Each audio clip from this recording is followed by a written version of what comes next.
도대체 어떤 자세로 자야 바른 자세고 또 어떤 식으로 자야 편한 자세일까요? 많은 전문가분들께서 이 잘 때 무조건 낮은 베개를 베고 자라, 혹은 허리 밑에 베개를 베거나 무릎 사이에 베개를 끼고 자라, 또 어깨는 어떤 자세로 해라, 이런 많은 정보가 넘쳐납니다. 그런데 들은 대로 똑같이 해서 주무셔도 되려 불편하거나 심지어 원래 주무셨던 방법보다 더 안 좋은 느낌을 받기도 합니다. 도대체 왜 이럴까요? 우리 몸은요, 절대 획일화되어 있지 않습니다. 이 하나의 올바른 자세가 모든 사람한테 맞다고 하는 건 맞지 않는 이야기예요. 원래 나의 몸에 대한 불균형을 먼저 찾고 나서 그에 맞는 수면 자세로 주무시는 게 가장 중요합니다. 이 몸의 불균형에 따라 본인한테 맞는 자세가 모두 다 가지각색으로 다르실 거예요. 오늘은 여러분의 맞춤 수면 자세가 어떤 건지 확실하게 알 수 있는 방법을 알려드리겠습니다. 오늘 영상 끝까지 보신다면 정말 꿀잠 주무실 수 있으니까요, 저와 함께 끝까지 해주세요.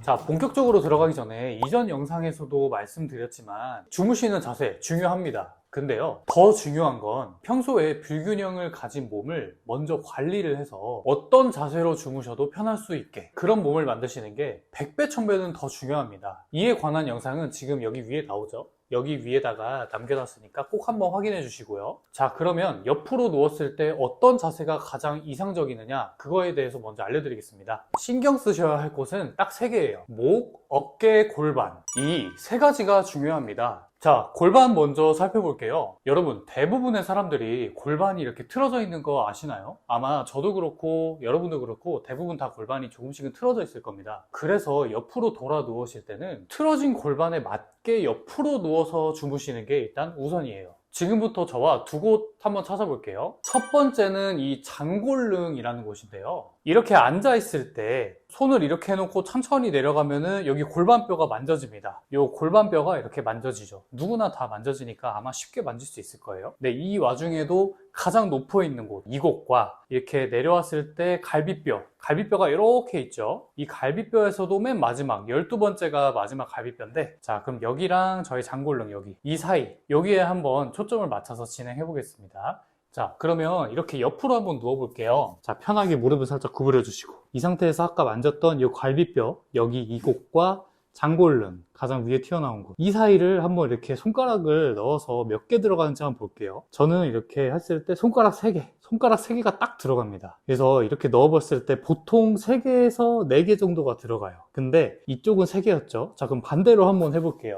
이렇게 누워봤을 때 마찬가지로 무릎은 살짝만 구부려 주시고, 마찬가지로 이쪽 갈비뼈와 장골릉, 여기 사이를 한번 이렇게 손가락을 넣어볼게요. 전 여기가 4개가 들어가요. 아까 여기는 3개였죠? 근데 여기는 4개가 들어갑니다. 자, 그럼 이건 무엇이냐? 이 손가락이 적게 들어간 부분, 이 적게 들어간 부분이 좀 들려 있어서 틀어졌다고 생각을 일단 편하게 해주시면 됩니다. 자, 그러면 이제 본인의 골반 상태를 알았으니까 그러면 어떻게 자세를 취해야 되는가 한번 알아볼게요. 자, 그렇다면 제가 이쪽이 4개가 들어가고 이쪽이 제가 3개가 들어갔죠. 그러면은 3개가 들어가는 쪽을 위로 두고 주무시고 싶으시다. 이때 중요한 건 뭐냐? 이 베개를 다리 사이에 끼고 주무시면 됩니다. 이 상태에서 베개를 끼고 주무시면요, 이 장골릉과 갈비뼈 사이가 멀어져요. 그래서 놀랍게도 아까 3개였는데 이렇게 눌러보면은 손가락이 하나 더 들어가요. 새끼손가락이 지금 제가. 그래서 이렇게 사이가 벌어지면서 골반도 편해지고 무릎도 편해지고 아주 좋습니다. 그런데 반대로 넓어져 있는 곳에 베개를 넣고 주무셨으면 오히려 골반을 더 넓혀버리게 되죠. 오히려 더 장골릉과 갈비뼈 사이를 이렇게 넓혀버리기 때문에 오히려 골반을 틀어지게 만들 수도 있다는 겁니다. 자, 기억해 주시면 돼요. 양쪽 비교해 봤을 때 손가락이 덜 들어가는 곳으로 주무시면 무릎 사이에 베개를 놓고 주무신다. 그렇다면 좁아진 곳 말고 넓은 곳을 위로 해서 주무시려면 어떻게 해야 되냐? 바로 들어가 볼게요. 이렇게 해서 이쪽이 넓은 곳이었으니까 이때 무릎 여기다가 베면 안 되죠? 자, 그럼 이때 어떻게 하냐? 이 골반을 살짝 들어서 뒤로 이렇게 빼주세요. 살짝 들어서 이렇게 뒤로 빼주면은 골반과 갈비뼈 사이가 좁아집니다. 자, 한번 넣어볼게요. 아까 4개 들어갔는데 지금 3개 들어가요. 이렇게 주무시면은 골반을 잡아줘서 척추 정렬이 편해지니까 너무 편하게 주무실 수 있어요. 자, 그러면 골반이 끝났으니 다음은 여기 어깨로 넘어가 볼게요. 어깨는 사실 어깨가 아프셔서 억지로 아픈 쪽을 위로 두고 주무시는 분들이 되게 많아요. 이제 아프지 않는 어깨 쪽을 바닥에 두고 주무시는데, 자, 핵심은요 뭐냐면요, 이렇게 옆으로 돌아서 주무실 때 이쪽 짓이기는 어깨를 이렇게 그대로 주무시면은 회전근개나 어깨 부분이 아픕니다. 그래서 이때 어떻게 하느냐, 이 팔을요 앞으로 뺄 거예요. 그냥 빼는 게 아니라 몸통도 같이 앞으로 살짝 들어서 앞으로 이렇게 뺄 거예요. 그래서 어깨 전체가 앞으로 나가면서 이 상태로 하시면은 자연스럽게 몸도 살짝 뒤로 기울이게 돼요. 그러면 여기 어깨도 열어져 가지고 편해지고 이 아래쪽도 짓이기지 않아서 편해집니다. 자, 그럼 이쯤에서 아까 좀 얘기를 다시 꺼내 볼까요? 이렇게 억지로 이쪽이 어깨가 아프셔서 위로 누웠는데 이쪽 아까 테스트를 해보니까 여기가 반대쪽보다 좁다. 자, 그러면 좁으니까 어떻게 하라고 했죠? 그렇죠. 베개를 넣어야죠. 좁으면. 베개를 놓고 어깨는 앞으로 빼고 살짝 기울여서 여기 어깨는 열어주고 이 상태에서 주무시는 겁니다. 만약에 이렇게 하다가 좀 불편하셔요. 조금씩 뒤척이면서 편한 자세를 찾아가면 돼요. 너무 어떤 자세에 얽매 있는 것보다 전체적인 큰 틀을 아시고 나서 거기서 조금씩 나한테 맞춰서 움직이는 게 중요해요. 자, 그러면 이제 어깨 했으니까 마지막 목 넘어가 볼게요. 우리가 바르게 누워있다가 옆으로 이렇게 돌아 누우면은 워낙 낮은 베개를 사용하셨던 분들은 이쪽이 어깨가 이렇게 짓이기게 됩니다. 그래서 보면은 이 베개가 워낙 낮은 걸 쓰면은 어깨는 이 정도로 지탱을 하고 있는데 머리는 붕 떠 있다 보니까 자연스럽게 떨어지죠. 자, 그러면 여기 이곳을 중심으로 목은 떨어지고 척추는 이렇게 있어서 정렬이 올바르지가 않죠. 자, 이렇게 되면 목도 너무 불편해요. 목도 불편하고 어깨도 짓이겨요. 자, 그러면 옆으로 누우실 때 목 건강을 지킬 수 있는 방법은요, 이 어깨 넓이만큼의 베개를 두시는 겁니다. 이런 낮은 베개는 이렇게 됐을 때 어깨 부분이 여기가 좀 남죠. 이거보다 조금 더 높은 베개를 베고 주무셔야 편한 거예요. 그래서 본인의 어깨 한쪽 어깨 넓이만큼의 높은 베개를 베고 주무셔야 옆으로 누웠을 때 아까 알려드린 어깨 자세와 함께 옆으로 누웠을 때가 편안하신 거죠. 그래서 약간 높은 베개를 베고 주무시는 거 잊지 마시고.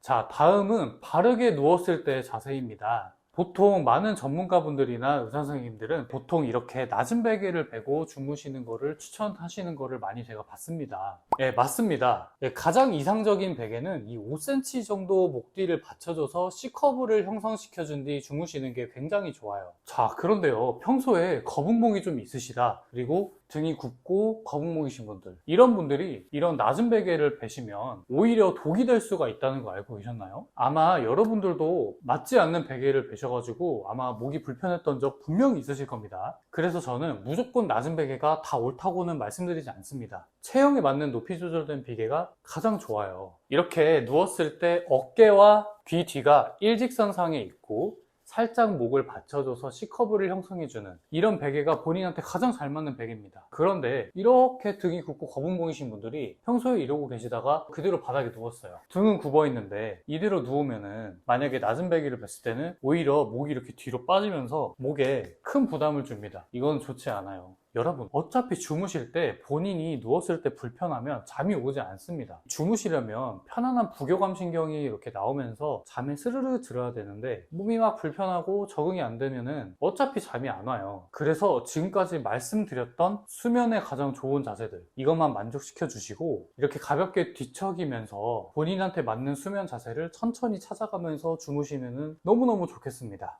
자, 여러분, 이 잠은요, 우리가 정말 온전히 하루 온종일 쌓인 이 몸의 피로와 스트레스를 푸는 정말 유일한 시간입니다. 누누이 제가 말씀드렸지만 수면이 척추 건강에 정말 중요해요. 이 본인한테 맞춤 자세가 아니라 억지로 이상한 정보를 들어오셔서 이상한 자세를 취하고 주무시면 이 소중한 회복 시간을 모두 다 놓쳐버리게 됩니다. 그래서 아침에 일어나실 때 항상 뻐근하고 힘드시게 되죠. 이 점 항상 꼭 유의해 주세요. 자, 어떠셨나요? 평소보다 조금 복잡한 영상이셨나요? 하지만 오늘은 제가 알려드린 이 방법으로 꼭 주무셔봤으면 좋겠습니다. 이렇게 잘 진행해 주신다면 정말 꿀같은 잠을 주무실 수 있으실 거예요. 하지만 이러신 분들 분명히 있습니다. 이 하루 종일 목에 긴장이 너무 심하시고 통증까지 있으셔서 어떤 자세를 취하셔도 힘드신 분들이 있어요. 그래서 이제 퇴근하시고 집에 오셨으면 누가 여기 뒷목 좀 주물러 줬으면 좋겠다 라고 생각하시는 분 누구보다 잘 알고 있습니다. 그래서 제가 9개월간의 개발을 끝에 드디어 이 도수넥을 출시했습니다. 어느새 벌써 250분 이상 주문하셔서 사용을 하고 계세요. 사실은 오늘 도수넥을 주문해 주신 분과 통화를 한 번 했습니다. 매일매일 주무시기 전에 꼭 사용하고 주무신다고 하셨고, 이 도수넥을 사용하시다 보니 목이 편안해지셨는지 스르르 잠에 든다고 또 말씀하시더라고요. 혹시 보고 계신가요? 너무 감사드립니다. 이 도수넥은요, 제가 도수치료를 할 때 했던 그 도수치료 방식을 그대로 담았습니다. 첫 번째는 형태가 무너진 목뼈를 꾹꾹 눌러서 정렬을 회복시켜주는 압박 모드. 두 번째는 딱 붙은 디스크를 위로 쭉 당겨서 디스크에 있는 압을 줄여주는 당김 모드. 이 두 동작을 도수넥에 그대로 담았습니다. 이 도수넥은 이미 정형외과, 신경외과, 한의원에서는 수기치료 대신 저희 도수넥을 사용하고 있습니다. 200만 원대에 받으셨던 그 치료, 이젠 집에서도 받으실 수 있게 제가 리뉴얼해서 출시했습니다. 도수넥이 궁금하신 분들은 고정 댓글에 링크 남겨놓을 테니까요. 꼭 한번 확인해 주시고요. 오늘 영상이 좋으셨다면 구독, 좋아요 꼭 눌러주시고요. 지금까지 스스로의 회복을 돕는 물리치료사 1분 도수였습니다. 감사합니다. 다음 영상에서 뵐게요.